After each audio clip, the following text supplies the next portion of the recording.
Previously, as Jinwoo saved Hyen's life by transforming Byung-gu into a shadow soldier. As the Korean hunters departed, Jinwoo stayed behind to clear the remaining ants. Afterward, he reached level 100 and resurrected the Ant King as a shadow soldier, naming him Beru. New characters were introduced, including a Chinese S-rank hunter and two potential future enemies, while Jinwoo's father observed them from the shadows. After the Jeju Island raid, Jinwoo honored those who had lost their lives. He then secured permission to open his own guild before stepping into another Red Gate alone.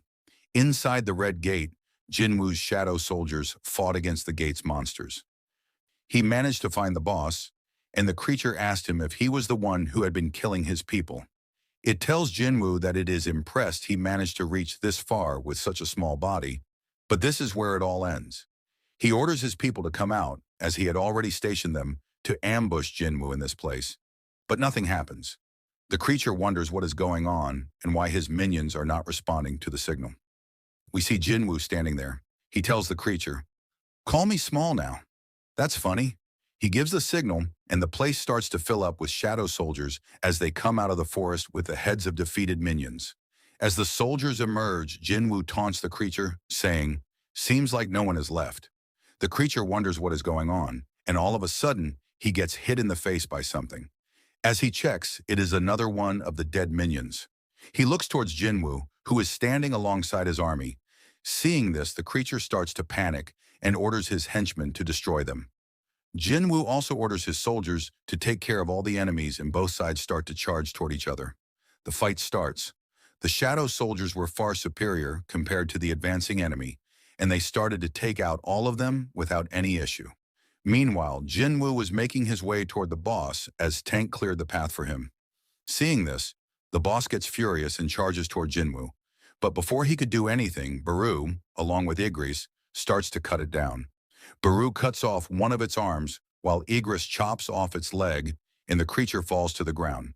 As it looks up, it sees Tusk towering over him, using his ability, inverse gravity, to pin the beast to the ground.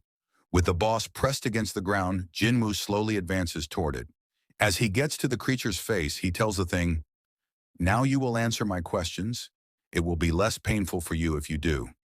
After he interrogates the beast, he stands in front of its lifeless body, thinking, it must be the system interfering again, as he was not able to gather any important information from the boss. He opens his inventory, saying, "I'll find out sooner or later anyway, so it should be fine."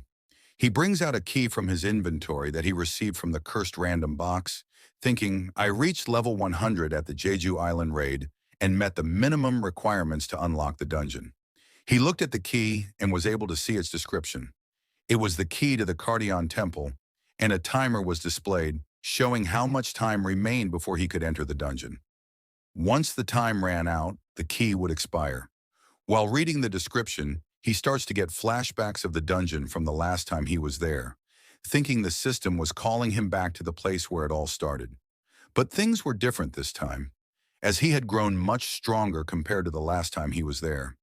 He wonders if it was all planned from the beginning, and if it's waiting for his return. If that's the case, then wait for me.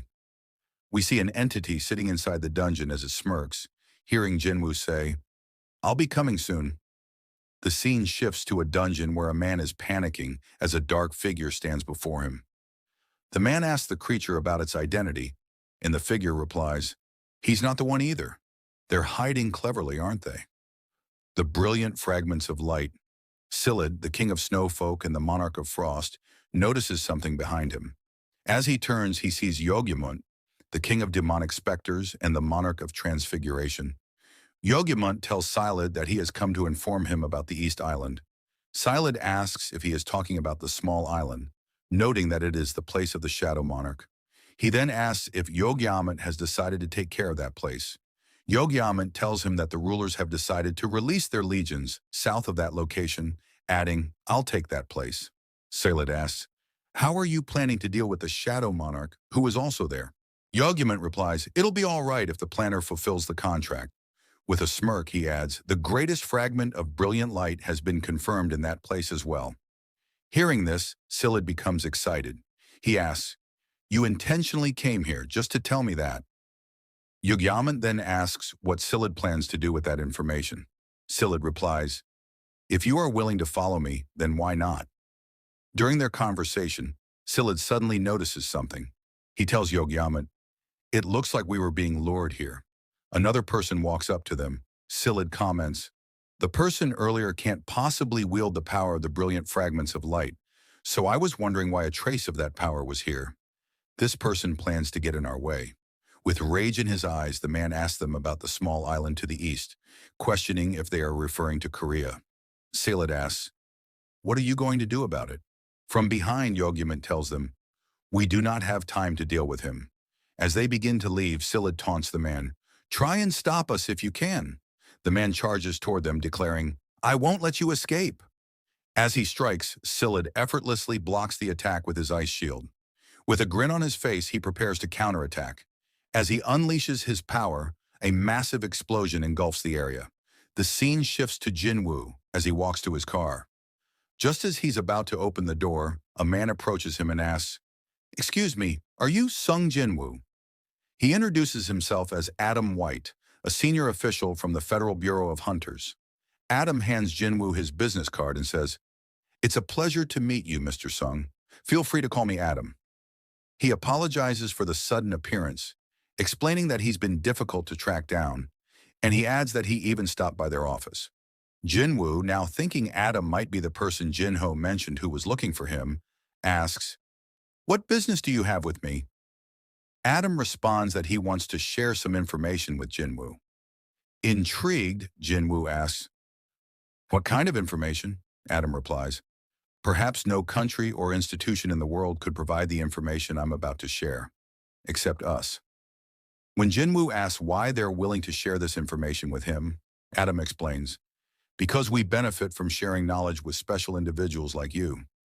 He further explains that they had planned to visit him for another reason, but after seeing the events of the Jeju Island raid, their deputy director wanted to meet him in person. Adam smiles and adds, "I'd say this is unprecedented, and our deputy director will explain the rest of the details. There's a car nearby if you'd like to meet with him." Curious about the information Adam wants to share, Jinwoo gets into his car and thinks, "Information, huh?" Still unsure if the details they wish to provide are reliable, he tells Adam that he will give it some thought and contact him later. Smiling, Adam comments, "How silly of me. I forgot that a good hand should never be hidden when striking a deal." Then he adds, "An upgrader." Jinwoo is taken aback. Adam explains, "An upgrader is an awakened being who can enhance the abilities of another awakened being. Have you heard of them?" As he asks, the scene shifts to a car where Adam and Jinwoo arrive at a building. Adam then introduces Jinwoo to Michael Connor, the deputy director of the Federal Bureau of Hunters. Michael shakes Jinwoo's hand and says, "It's a pleasure to meet you." After the introductions, Adam announces that he will serve as their interpreter. Michael, being direct, slides a stack of immigration documents across the table and says, "It usually takes anywhere from 1 to 2 years for processing, but we're willing to make an exception for you." He adds, "Just say the word, and you'll be granted American citizenship in a second." Jinwoo, however, responds seriously, "I came here because Mr. White said you have some information to share with me. An awakened being who can enhance the abilities of another awakened being. An upgrader. Is it possible for a hunter's abilities to be upgraded?" Jinwoo asks. Michael smiles and replies, "Actually, the person who possesses such power is here right now."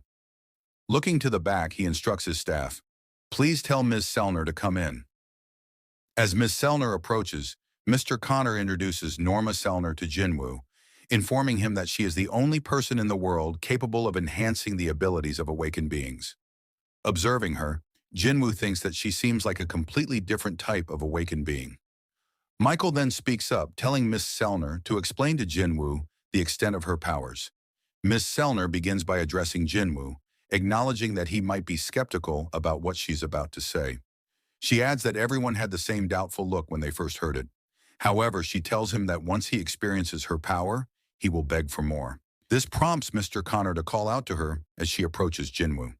Mrs. Sellner explains that Jinwoo might already be aware that every awakened individual has a limit to their strength, and no one can surpass that limit. An awakened being's rank would always remain the same unless they undergo a second awakening. This, she notes, was common knowledge among hunters. Jinwoo then asks, "But you can change that?" To which Ms. Selner responds, "Yes." She reveals that she has the power to help awakened beings break through their limitations. Through a process of 3 stages, she can lift their limitations. She adds that she didn't even know what to call this power, but she is capable of performing a forced reawakening. In simple terms, she can bring out a person's true potential. Mr. Connor agrees with her and confirms that everything she says is true. However, he points out that Ms. Selner would need a long period of rest after each use of her power, which means she can only help 3 or 4 individuals per year. Jinwoo thinks to himself that he would be one of the 3 or 4 people she would help. If what she said was true, then she must have an incredible ability. He then asks, "How effective is the process exactly?" Ms. Selner explains that the results vary for each individual, but after going through all 3 stages, an individual would experience a strength increase of anywhere from 20% to 30%. Upon hearing this, Jinwoo is stunned. A 20% to 30% increase in strength seems insane. He now understands why Hwang Dong-soo had decided to go to America, despite facing so much public criticism. Jinwoo thinks to himself, who would turn down such an offer? He then asks, what if someone finds out about her powers? Mr. Connor replies, explaining that this is exactly why she is under their care. They ensure her safety while compensating her with a suitable salary. In return, Ms. Selner would help enhance the abilities of their selected hunters. Mr. Connor then introduces her again to Jinwoo, explaining that her power would be used on him as a gift. Still doubtful, Jinwoo asks, "You mean as an offer?" Mr. Connor clarifies that once he becomes a hunter for the Federal Bureau, he would be given top priority and receive preferential benefits. Additionally, they would arrange meetings with the guild of his choice and help him sign the best contract. Ms. Selner slides a plate across the table and tells Jinwoo that he doesn't need to decide right away, as they are only easing him into the idea for now. Jinwoo asks, "Excuse me?" And Ms. Selner reiterates that, as they said, this is a gift. Afterward, Mr. Connor asks for permission to lift his limits. Jinwoo asks, "For nothing in return?" Mr. Connor explains that he should think of it as a complimentary service.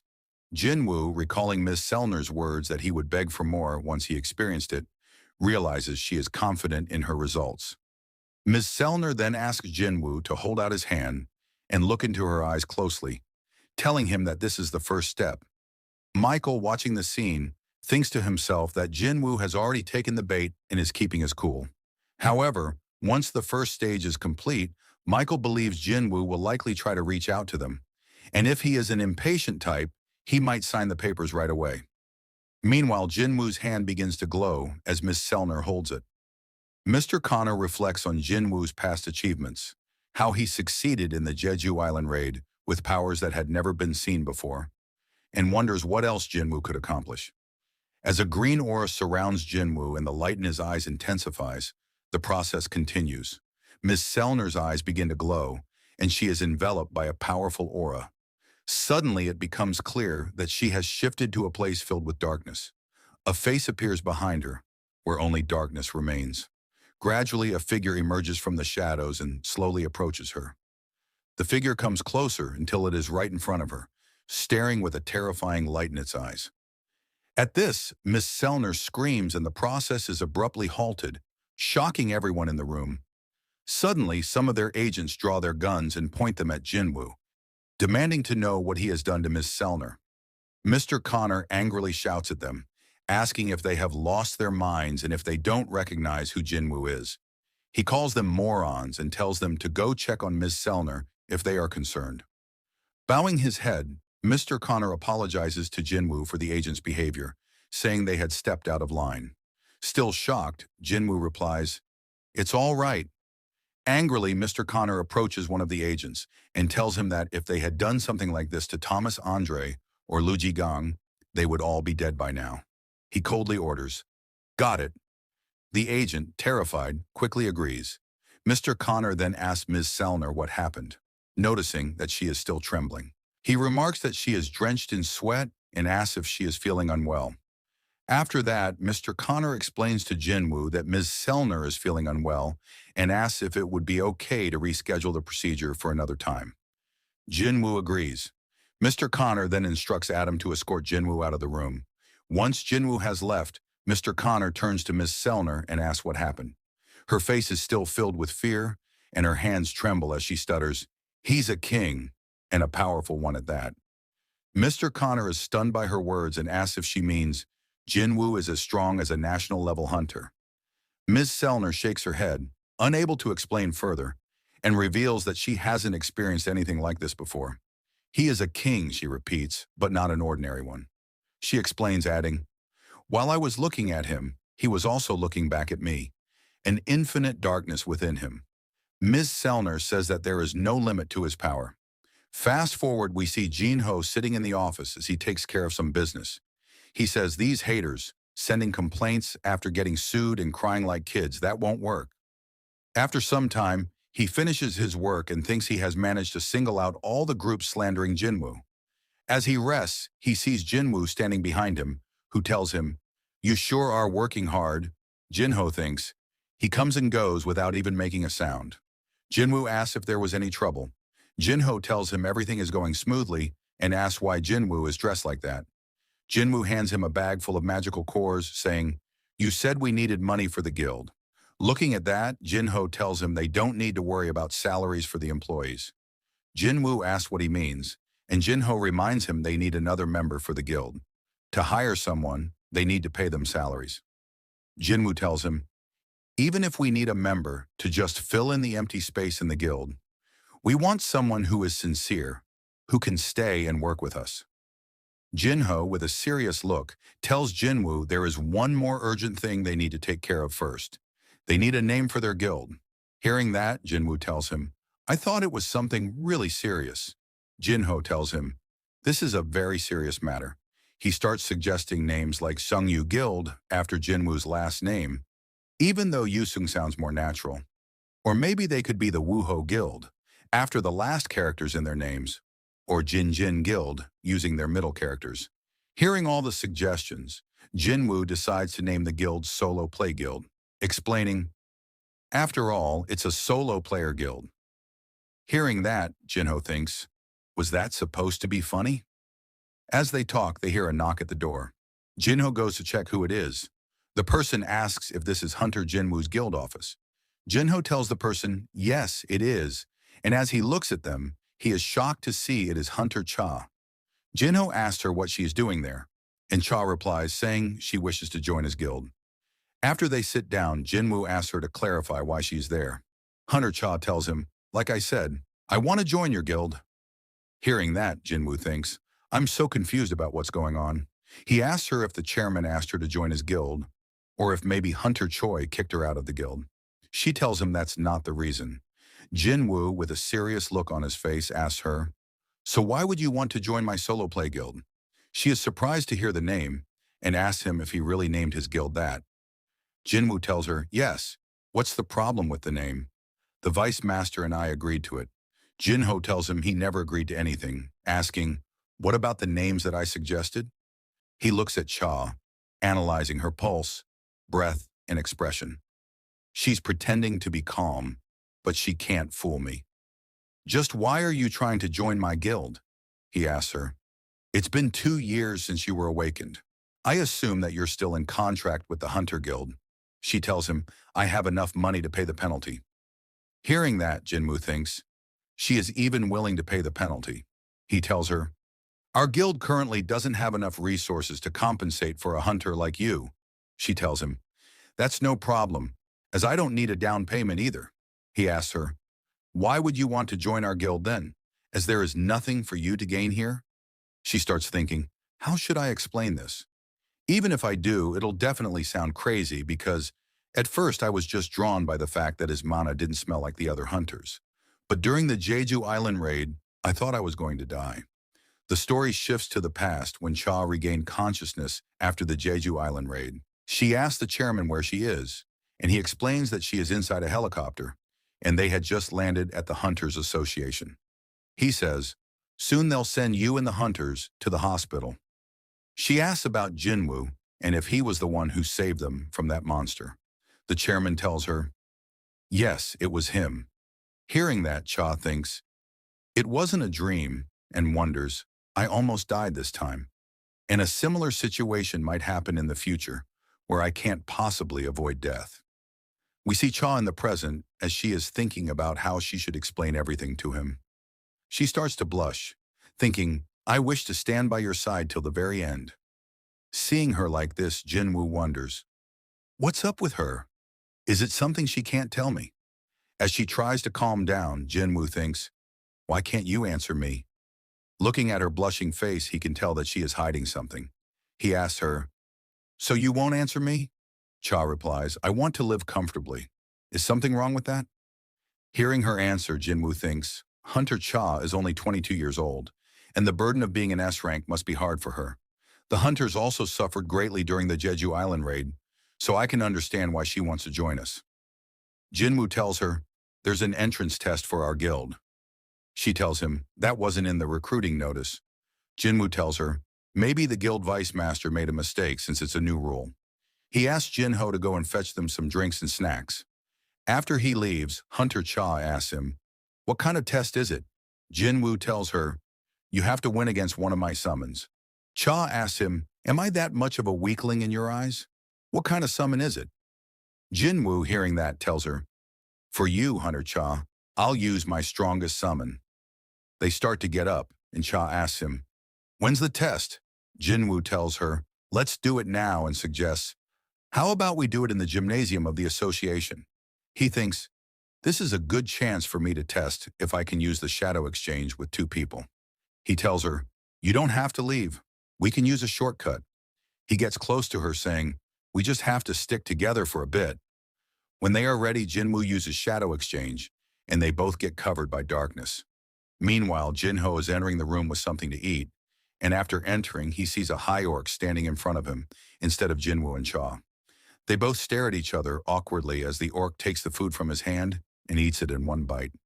The scene shifts to the gymnasium where the two have teleported.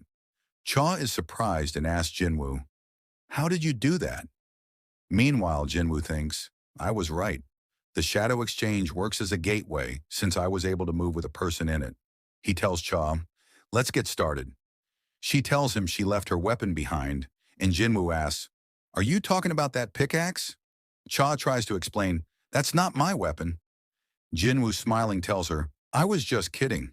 She tells Jinwoo that there might be a weapon worth borrowing in the storage. She opens the door and sees a room filled with weapons. She thinks, these weapons are reserves, so they aren't that good, but they're suitable for practice. She comes out with a sword, telling Jinwoo she is ready. Jinwoo asks, will you be all right? That's not the weapon you normally use. Cha tells him the weapon doesn't matter, as the monsters never fight on their terms anyway. Jinwoo thinks she's right. He wonders, who should I summon? An ordinary soldier would be shredded to pieces. He summons Yggdrasil, saying, among my soldiers, he is the best swordsman. She asks him, what are the conditions for winning or losing? Jinwoo explains, you either win by destroying the summon, or you lose when you decide to surrender. He thinks, I said I'd call my strongest soldier to test her, but Baru is too much for her. After they had prepared, Jinwoo gave the signal to start the test. He noticed her gathering up her mana, and a thought hits him about what she said. Weapons don't matter. He stopped them, saying, wait a moment, and asked Cha to turn back. As she did, he started to take out a weapon from his inventory. It was the Demon King's longsword. He hands it to Yggdrasil, telling him to use it, and tells them to start now. They both prepare to fight. Yggdrasil, using the sword's ability, launches a powerful wave of electricity toward Cha. But before the attack lands, she manages to dodge it. Seeing this, Jinwoo thinks, as expected, she's fast. If this were an average person, they would have died at the slightest scratch of that swing.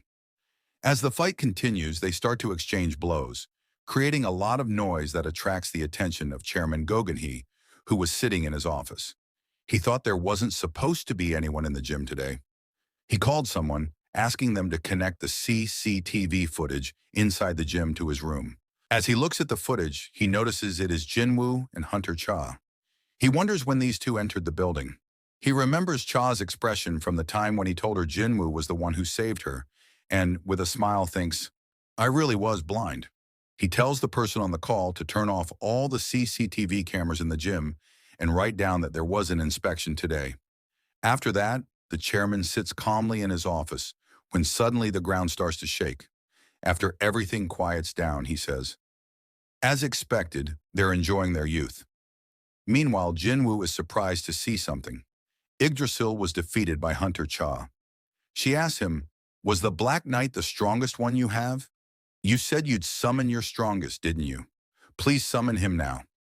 Hearing that, Jinwoo tells her, you might get hurt, but she insisted. As she spoke, a dark aura emerged behind Jinwoo as he summoned Beru. The episode ends here. Thank you so much for watching. I really appreciate it. If you haven't subscribed yet, please consider subscribing. Thanks again for your support, and I'll see you next time.